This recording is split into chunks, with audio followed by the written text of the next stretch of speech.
Today I'm going to be reviewing the Zebco fishing rod set. Now this one actually has two different rods inside of there. So it has a 202, this one, and then also the 404. Let me go ahead and pull these out of here, show you exactly what they're going to look like. So once you get them out of the package, this is what they will look like. So each of these rods are going to come in two pieces. So you quite literally will just put them down inside of it. So that's something to keep in mind.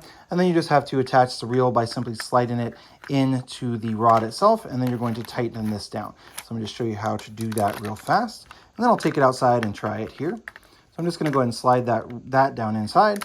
I'm just going to take that and I'm going to put it right down into that. So it's just going to go right into place. And then as you can see, it's just going to pop down. This plastic is kind of going over this this actually reel. And then once that tightens up, then now this is not going to move out of there. So let me go ahead and take it outside, show you exactly how it casts, how it works. So this is the Zebco 404. I have it hooked up to a bass lure here. Now one nice thing about these Zebcos is that they do have a little hook spot on the back of the reel. So you can just kind of hook it in there whether you're using lure or regular hook. So that is a nice option. Then you just kind of pull on it and then push the button. Now, this is a good size button as well when you're going to cast it. So let me go ahead and throw it out and just kind of see how smooth that this one casts. And again, this is the Zebco 404.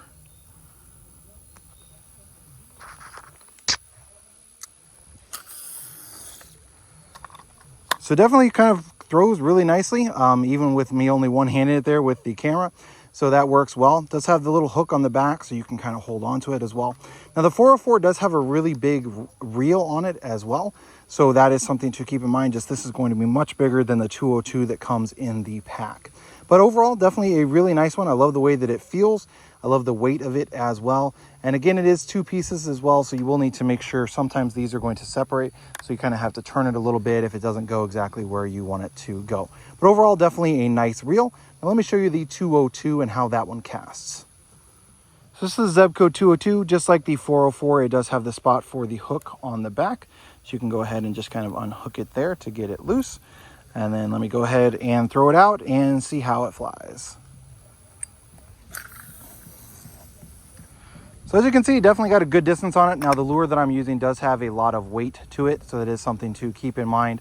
Exactly how far it flies will depend on how big of a lure you're using, or if you're using night crawlers or something like that. Reeling is really smooth as well. The 202 is much smaller than the 404, so that is something to keep in mind, just the size of it. I would say this one is probably going to be better for anyone who doesn't want a super heavy rod and reel combo. The 404 is definitely a much heavier option. So just something to keep in mind with the specific models that came together, the 202 and the 404, and they're made by Zebco.